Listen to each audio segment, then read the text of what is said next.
اہم واقعات اور کہانیاں ہمیشہ انسان کی رہنمائی کرتی ہیں۔ ایک مشہور سبق آموز واقعہ آج کے حالات پر فٹ آتا ہے تو گویا رہنمائی ملتی ہے۔ اسی لیے کہانیاں اور واقعات نہ صرف تاریخ کا حصہ ہوتے ہیں بلکہ خود تاریخ بناتے ہیں۔ ہارون الرشید کے دور میں ایک مرتبہ قحط کے برے اثرات پڑے۔ ایک بڑا علاقہ اس کی زد میں آ گیا تو ہارون الرشید نے قحط سے نپٹنے کے لیے تمام تدبیریں آزمائیں۔ غلے گوداموں کے منہ کھول دیے، ٹیکس معاف کر دیے، ساری جگہ سرکاری لنگر خانے کھول دیے، تمام امراء اور تاجروں کو بھی متاثرین کی مدد کے لیے مؤثر کر دیا، لیکن پھر بھی عوام کے حالات ٹھیک نہیں ہوئے۔ تھک ہار کر وہ پریشانی اور فکر سے نیند کے آغوش میں چلا گیا۔ پھر اچانک آنکھ کھلی، خیال آیا اس پریشانی میں اپنے استاد اور وزیر اعظم یحییٰ بن خالد کو بلا کر کہا کہ مجھے کسی پل قرار نہیں، سو نہیں سکتا، آنکھ کھلتے ہی فکر لگ جاتی ہے، مجھے کوئی ایسی کہانی سناؤ جس سے سن کر مجھے قرار آ جائے اور میں سو سکوں۔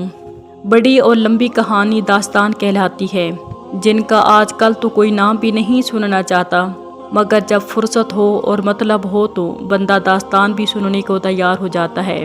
یحییٰ بن خالد نے مسکرا کر کہا، بادشاہ سلامت، میں نے اللہ کے کسی بندے کی حیات طیبہ میں ایک داستان پڑھی ہے۔ داستان مقدر قسمت اور اللہ کی رضا کی سب سے بڑی اور شاندار تشریح ہے۔ اجازت ہو تو وہی داستان دہرا دوں؟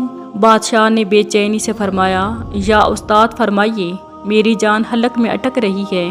یحییٰ بن خالد نے عرض کیا کہ کسی جنگل میں ایک بندریہ سفر کے لیے روانہ ہونے لگی اور وہ اپنے بچے کو ساتھ نہیں لے جا سکتی تھی۔ چنانچہ وہ شیر کے پاس گئی اور کہا، آپ جنگل کے بادشاہ ہیں، میری خواہش ہے آپ میرے بچے کی حفاظت بہت اچھی کر سکیں گے۔ میں سفر پر روانہ ہونے لگی ہوں، ایک بڑی مہربانی ہوگی۔ شیر نے حامی بھر لی تو بندریہ نے اپنا بچہ شیر کے حوالے کر دیا۔ شیر نے اس کا بچہ کندھے پر بٹھا لیا اور بندریہ سفر پر روانہ ہو گئی۔ اب شیر روزانہ بندر کے بچے کو کندھے پر بٹھاتا اور جنگل میں اپنے روزمرہ کے کام کرتا رہتا۔ ایک دن اچانک ایک چیل نے ڈائی لگائی اور شیر کے قریب پہنچ کر بندریہ کا بچہ دبوچا اور آسمان میں گم ہو گئی۔ شیر جنگل میں بھاگا دوڑا مگر چیل کو نہ پکڑ سکا۔ چند دن بعد بندریہ واپس آ گئی اور شیر سے اپنے بچے کا مطالبہ کیا۔ شیر نے شرمندگی سے کہا کہ تمہارا بچہ تو چیل لے گئی۔ بندریہ کو غصہ آیا، اس نے چلا کر کہا، تم کیسے بادشاہ ہو، ایک امانت کی حفاظت بھی نہ کر سکی تو اس سارے جنگل کے نظام کیسے چلاؤ گے؟ شیر نے افسوس سے سر ہلایا اور بولا، میں زمین کا بادشاہ ہوں، اگر کوئی آفت تمہارے بچے کی طرف آتی ہے تو وہ بھی زمین سے، تو میں اسے روک لیتا، لیکن یہ آفت تو آسمان سے اتری تھی اور آسمان والی آفتیں صرف اور صرف آسمان والا ہی روک سکتا ہے۔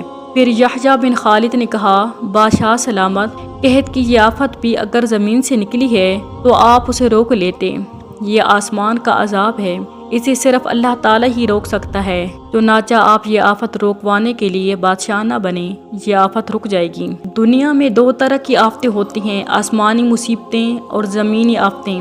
آسمان کی مصیبتیں اور آفتوں سے بچنے کے لیے اللہ کا راضی ہونا ضروری ہے، جبکہ زمینی آفت سے بچنے کے لیے انسانوں کا متحد ہونا، وسائل کا بھرپور اور جائز استعمال، حکمرانوں کا اخلاص درکار ہوتا ہے۔ پھر یحییٰ بن خالد نے ہارون الرشید سے کہا کہ آسمانی آفتیں اس وقت تک ختم نہیں ہوتیں جب تک انسان رب کو راضی نہیں کرتا۔ آپ اس آفت کا مقابلہ بادشاہ بن کر نہ کر سکیں گے، چنانچہ آپ فقیر بن جائیں، اس سے توبہ کریں، اس کے حضور گڑ گڑائیں، اس سے مدد مانگیں۔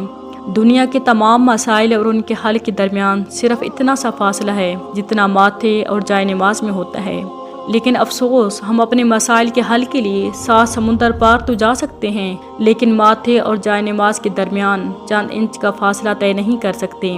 کبھی یہ بڑی داستان ہوتی تھی، آج مختصر کہانی ہے، مگر بڑی دانائی اور حکمت والی ہے۔ آج زندگی کی دوڑ میں ہر بندہ بادشاہ بنا ہوا ہے، رب سے دور ہے، رب کو اپنے کرتوتوں سے مسلسل ناراض کیے جا رہا ہے۔ یہی دنیا کا بادشاہ خلیفہ انسان اپنے اکڑ میں اتنا آگے بڑھ گیا ہے۔ بقول شاعر، خدا مجھ کو ایسی خدائی نہ دے، خدا مجھ کو ایسی خدائی نہ دے کہ اپنے سوا کچھ دکھائی نہ دے۔ اللہ نگہبان۔